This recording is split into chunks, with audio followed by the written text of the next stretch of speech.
Os senhores e as senhoras se postam a ouvir os tribunos que se levantam e expõem as suas ideias e que são chamados pelo magistrado, pelo público, pelos livros, pela academia, intitulados oradores do tribunal do júri. E oradores nada são senão aqueles que fazem orações. Oradores são aqueles que oram. E para que nós compreendamos este processo, desde o começo, para que as senhoras saibam, para que os senhores saibam do que se trata isso, nós precisamos saber o que nós estamos fazendo. O senhor sai de casa e entra no seu carro sem saber para onde vai? Não. O senhor tem consciência de que entra no carro e entra no carro para dirigir. Da mesma maneira que a senhora tem consciência, quando vai à academia ou fazer uma caminhada, de que põe o tênis no pé e põe as mãos no cadarço para amarrá-lo. Só que o senhor não pensa no ato de dirigir. O senhor não reflete sobre a troca de marchas. A senhora não reflete sobre cada volta do nó do cadarço, porque se o senhor pensar na troca de marchas, o seu carro engasga. Se a senhora pensar em cada laceio do cadarço, a senhora não dá o nó. Porque isso já está em planos da consciência de cada um, em que a organicidade é quem move o ato do ser humano. Se nós tirarmos isso da organicidade e tentarmos trazer para o plano da consciência, dar o nó do sapato com consciência, nós não conseguimos. E eu dou um exemplo muito claro disso. Me acontece muitas vezes com a gravata.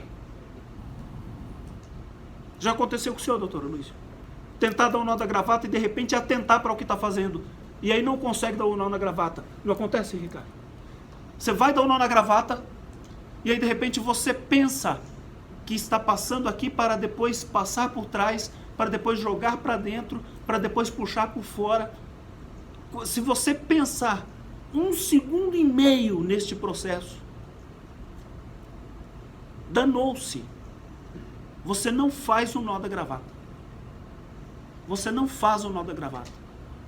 Porque o nó da gravata está no plano da organicidade. Se eu trouxer ele para o plano da racionalidade, eu não faço. Porque eu não consigo explicar para alguém o que é o nó da gravata. Eu não consigo. Mas eu faço ele de olhos fechados descendo a escada.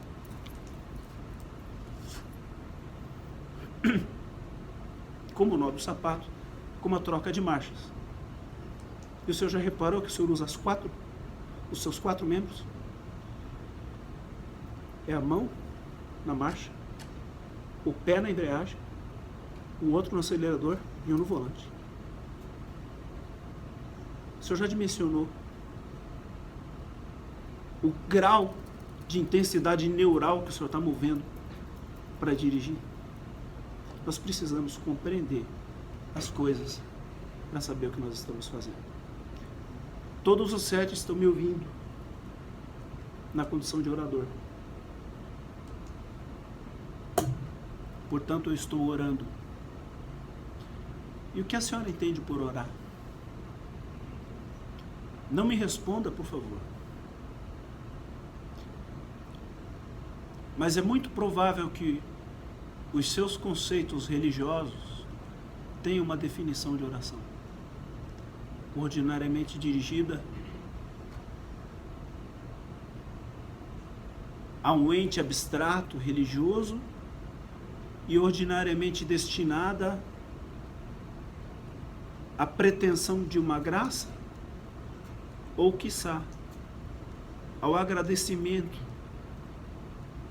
por um bem recebido ou por uma vida que esteja em ordem. A oração no sentido religioso é isso. Mas orar tem um sentido semântico um pouco mais amplo. Orar é falar.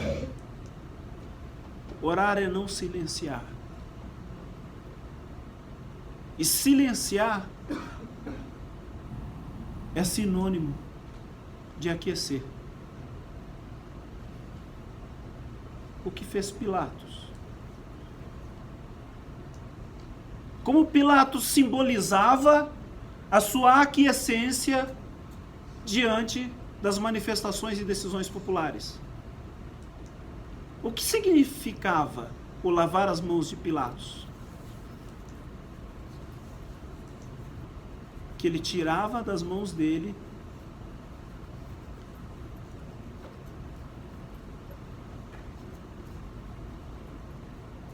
as réstias do processo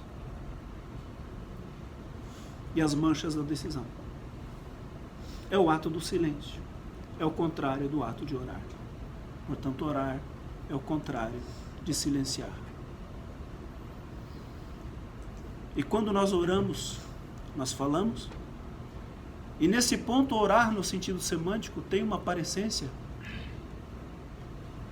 com o orar no sentido religioso. Nós oramos, e os próprios dicionários ilustram isso,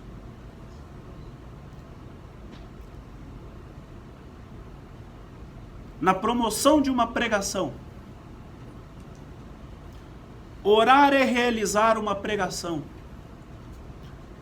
A função do orador é realizar uma pregação. Quando o juiz diz, com a palavra ao Ministério Público, levanta-se o orador incumbido da função ministerial e promove a acusação se entende culpado o réu, ou pede a absolvição se o entende inocente. Quando depois diz o juiz, com a palavra defesa, levanta-se o orador ou a oradora da defesa e promove a defesa do acusado. Nesse sentido, também fazendo uma pregação, ou seja, pregando ou afixando. O que é pregar? Qual é o sentido semântico do ato de pregar? É afixar ideias diante de um quadro simbólico que está posto à frente das senhoras e dos senhores. Me acompanha no raciocínio? Há um quadro simbólico e eu prego. Ao orar, eu faço uma pregação, ou seja, eu afixo neste quadro simbólico ideias que se prestam a lhe mostrar em que consiste o meu pensamento.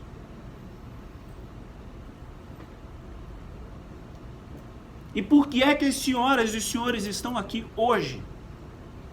Porque este é um ato jurídico marcado por algumas características. A primeira delas, a formalidade. E é por isso que, antes do julgamento começar, todos se levantam em posição de respeito e o juiz lê o juramento e todos estendem a mão e dizem: assim eu prometo julgar com imparcialidade esta causa, de acordo com os ditames da justiça.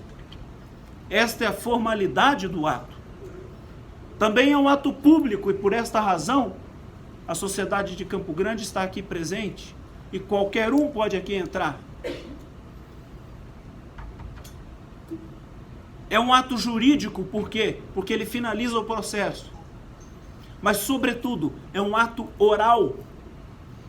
Porque, ao contrário dos demais processos criminais, que terminam com uma alegação final escrita pelo promotor e depois de uma alegação final escrita pelo advogado ou pela advogada, que são sucedidos de uma sentença escrita pelo juiz, no procedimento do júri, a alegação final é isso que eu estou fazendo. É a oração, ou seja, a pregação, pregar, é a afixação das ideias neste quadro simbólico perante os juízes verdadeiros, os juízes de fato, que são vossas excelências, para depois ouvirmos as alegações finais de defesa, que também farão a sua oração ou a sua pregação, ou seja, também pregarão os seus memorandos num quadro simbólico, e diante desses dois quadros simbólicos com as nossas ideias pregadas, vossas excelências dirão, este é o quadro correto ou aquele é o quadro correto.